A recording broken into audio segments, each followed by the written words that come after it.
What's good, man? It's been a long time. Well, not really.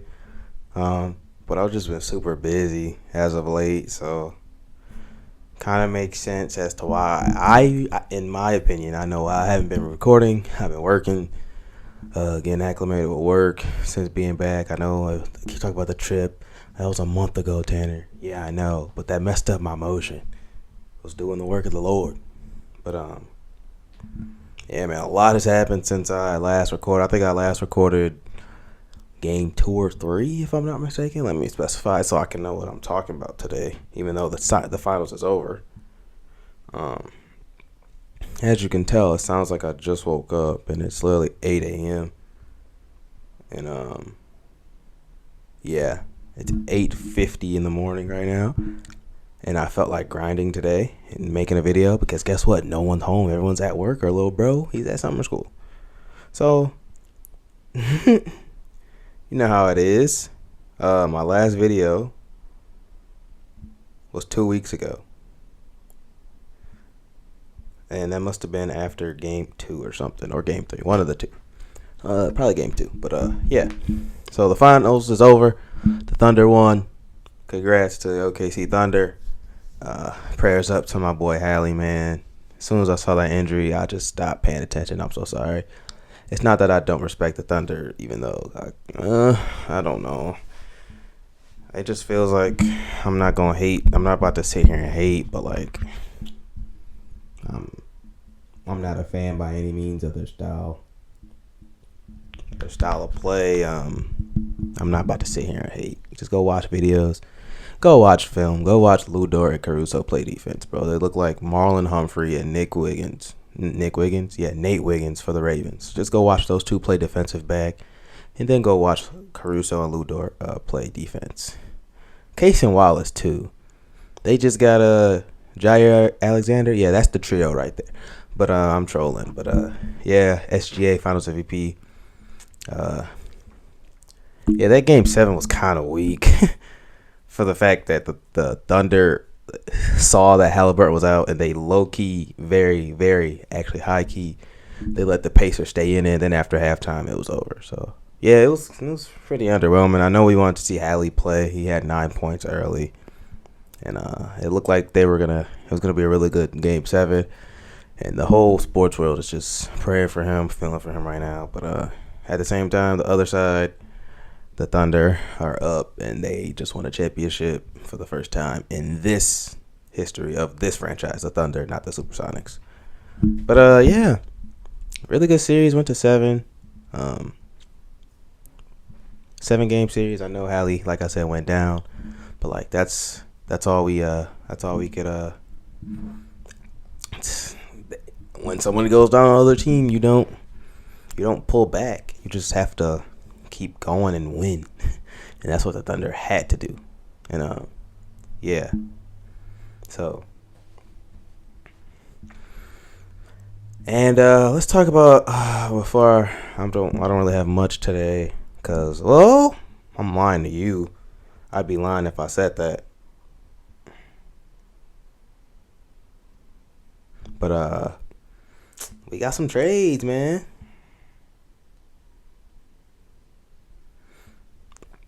We got who should I start with here? Well, I'll start with the first trade that happened during the finals. I'm gonna get all the details just so I don't look like a dummy, but we know that Desmond Bane was traded to the Orlando Magic for it was KCP, Cole Anthony, and I think however many picks. Yeah, it was. So we have Desmond Bane was traded from the Memphis Grizzlies to the Orlando Magic. The trade involved a package of Kentavious Caldwell-Pope, Cole Anthony, and 4 first-rounders for Desmond Bane. So, what are my thoughts on this trade? To be honest, that's like from a guy like me who watches basketball, who loves the game, who knows the game. People forget that like you trade KCP, who's aging, he's getting older, he's not contributing as well as he used to contribute.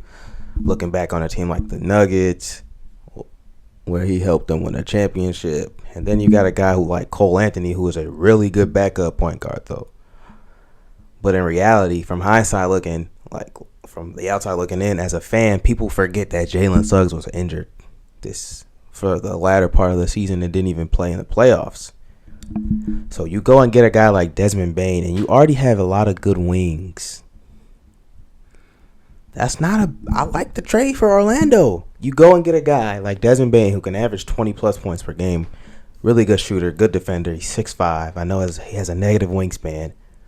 But, like, you run a lineup of Suggs, Bane, Franz, Paolo Banchero, and Wendell.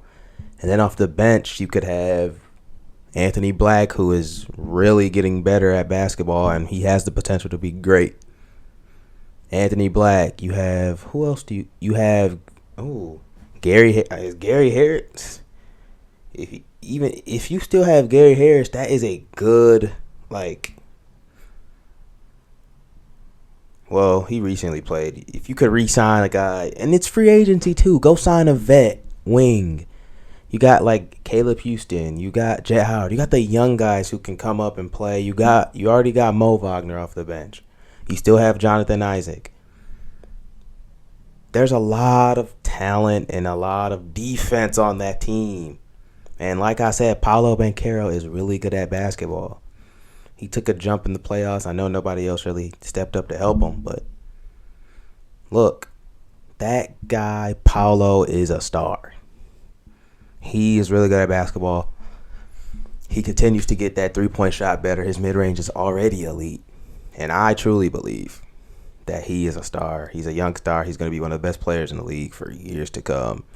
And that's what a first overall pick does for you. But people like to write first overall picks off because they're not averaging 30 in their second season. Like, this is like why I don't listen to a lot of people's opinions, because they don't watch the games and they don't pay attention to the players and watch what they're actually able to do on the court. And Paolo plays defense. He's a big boy too. And Franz had a big year because Apollo's hurt. We saw Apollo get injured, and we saw Franz take that step. And then Jalen Suggs also get injured, and we saw Franz take that step. So Franz is able to score the ball with the best of them. Very crafty. And he also can play defense. It's just something about those two, man. And then you add Desmond Bane in the mix. That is tough, bro. They're going to be a really good team. People, what type of trade for 4 first rounders? Okay, you have your future. It's like the Celtics, low key. Celtics don't need to draft nobody.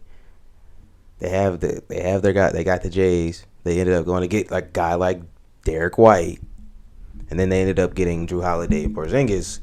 But like that core of 3 is like, that's gonna stick. And I think with Suggs, that core of that whole starting 5 is gonna become a core, and they're all still relatively young too. So it's gonna be interesting to me to see how they run, and I think they're gonna be a really good team in the East. So that's my take on that trade. And you know what trade is coming next. My guy, Kevin Durant, by the way, is 36 years old and he's still being sought after. Is that not legendary status? My GOAT, my guy. But KD gets traded to the Houston Rockets for, what was it?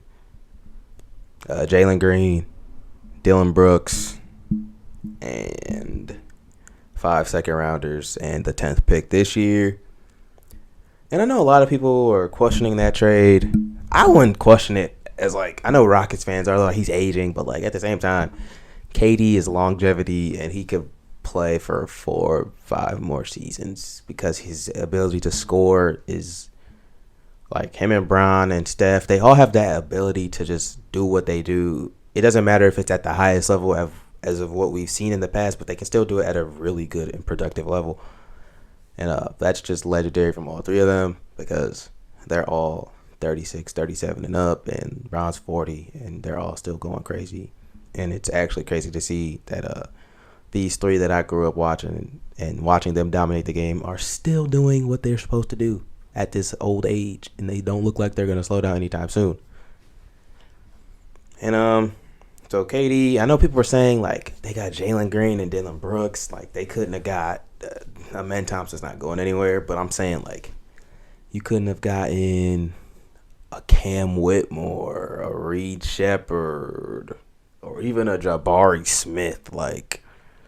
But I don't know. The Suns are looking like they're gonna be in shambles. I don't know if Book wants out, like, because at this point, I know Book wants to win, and even if they go and draft a big, it's gonna be tough, bro. I don't know what they're gonna do, but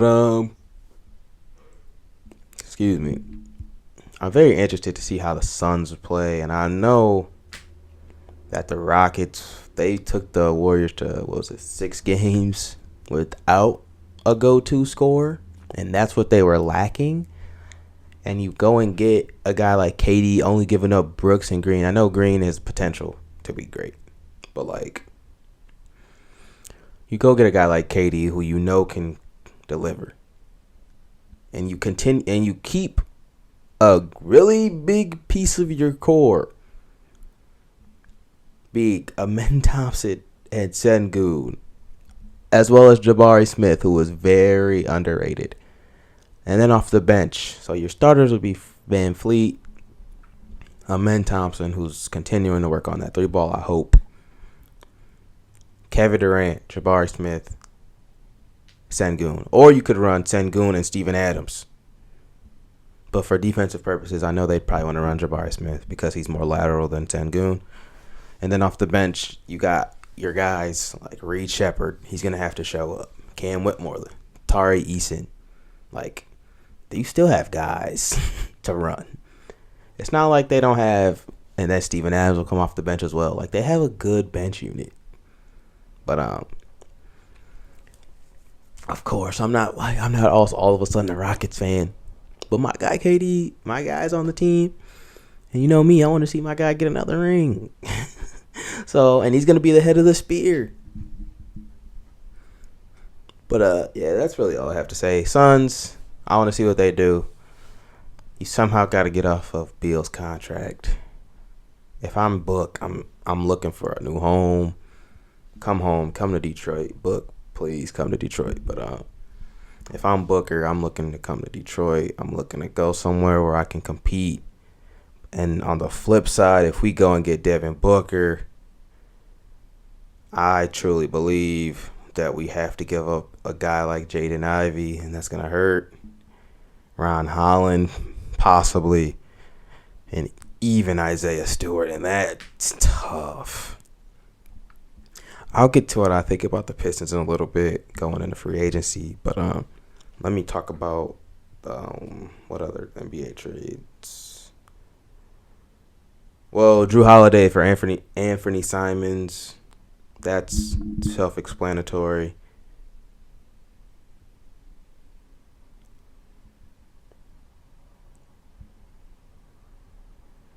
But I'm going to go to the Drew Holiday trade just to see the specifics of that trade. Because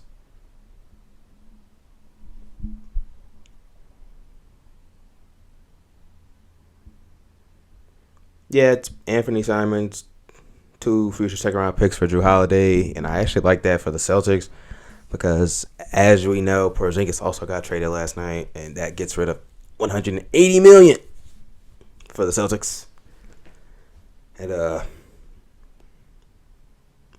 with a guy like Sam Hauser also on the market, they could be getting off of a lot of money. Shout out Brad Stevens, man. I know Drew's probably, I don't know if he's gonna play because no way the Blazers buy him out with his contract. And Simons, I like that a lot because even if they go get another big and bring him off the bench with Pritchard, of course you lose some defense because you trade Drew Holiday, but at the same time you get a guy who's young, who's a scorer, dynamic scorer at that. And he still has room to learn on the defensive end, and I believe, I'm not saying that Drew wasn't a good player, but I'm saying Drew's getting older, and he can still contribute, but he's not the player that he once was. I'm not saying that he can't if they would have kept him. But I'm interested to see how Simons runs with the Celtics, and Drew's gonna go to Portland, who's a team who is steadily climbing. And I know the Portland fans are like, man, why we get rid of our guy? Simons is a good scorer. He can do it. He can lead. But it looks like they're going in the direction of Scoot and Shaden Sharp, which kind of blows me away because Simons should have been the guy over there. But hey, man, it doesn't matter to me.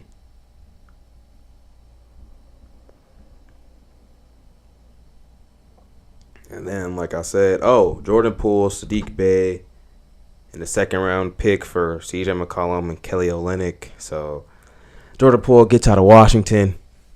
Washington looks like it's becoming a retirement home because why is Chris Middleton, C.J. McCollum, these guys who've been in the league for 10 plus years, why are they in Washington? It wasn't Valanciunas also, like, come on, man, these guys are getting old. But Sadiq Bey as well, who's been very underrated since he left my Pistons, because when he was on the Pistons, we were letting him get his run and he was scoring the basketball. But Jordan Poole, I like that. He's going to New Orleans, a team with, I wouldn't say they don't have, because you forget they have DeJounte Murray. So it'd be looking like DeJounte, Jordan Poole, Trey Murphy, if Zion's healthy, and Messi. That's not a bad. That's a mixture of young and old. Not really. But then you have like the Pelicans are a team that's like, you still have Herb Jones. Like, you have a lot of talent on that team. We'll see. If Zion stays healthy for a season, we could see them making a push. Playing. Maybe. I'm just saying. A play-in. And then the Porzingis trade, it's a 3-team deal. So the Celtics get Niang, second rounder. Hawks get Kristaps Porzingis. Nets get Terrence Mann. I don't think the Nets got much out of this. Niang to the Celtics isn't really much. I think Celtics are still shopping another big. And Porzingis to the Hawks is kind of tough because, of course, on paper, that looks really good. But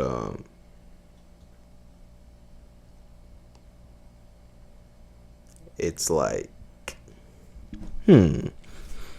injuries is what I look at when I think of Porzingis nowadays, man. It's like he had that run with the Celtics. Yes. Got my boy JT got that. He tremendously helped Jason Tatum and those boys get a ring.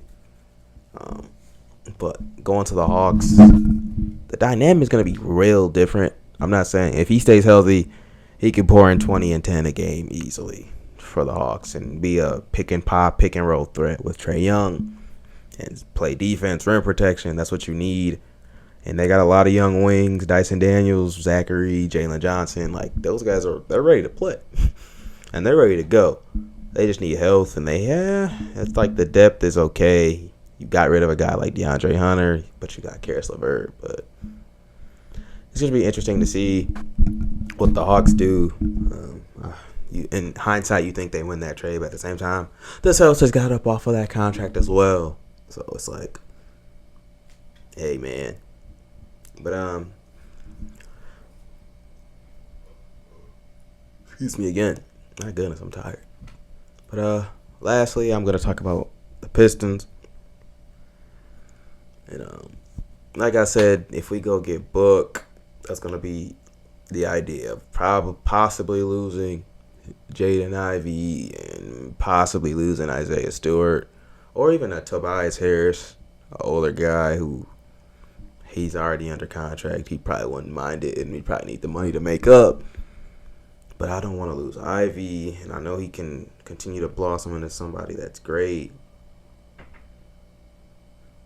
If I'm the Pistons and Ivy is back healthy and continuing to improve at the rate he's been improving at since getting JB and actually getting minutes and getting run, rather than Monty Williams literally starting Killian Hayes over him, I think we possibly go after Jaren Jackson or Naz Reid. And if we go after Jaren, we possibly might have to lose Stu. I think if we get Book or Jaren, we have to lose Stu somehow. And I don't know if I know Jaren's an all defensive player, so it's kind of tough to think that we don't give up at least Ron Holland or Ivy. And I don't want to lose Ivy as a fan of the team and a guy who likes basketball and sees that we need another big. I might leave it there today because I don't want to get into hypotheticals of losing Jaden Ivey on this roster. But yeah, finals is over, free agency, and as you guys could probably see, I'm trying not to doze off here, but I'm trying to get this video out. My voice is for sure froggy because I just woke up. I woke up like an hour ago, but I've been getting ready for work because I have work early today, probably. So yeah. Not much today. I know a lot of trades. I just gave my thoughts on the trades. And hopefully I can get my blog started so I can get that stuff in writing so that I could talk a lot more. Not really talk, because when I talk here, I get to tell you what I'm thinking at the moment when I'm writing. Of course, as a writer, you have to edit and you start to question what you're writing. And when I talk, I just get to talk into a microphone and tell you what I'm actually thinking and what I'm actually believing at the moment. So this is what I'm thinking right now. Shout out to OKC for winning. Also shout out to Pacers for taking them to 7. That's a 68-win team. Not supposed to happen in the NBA. But yeah, multiple 7-game series. Oh, I'm sorry, I'm hating at this point. But yeah, that's all I have for y'all today. And peace out today.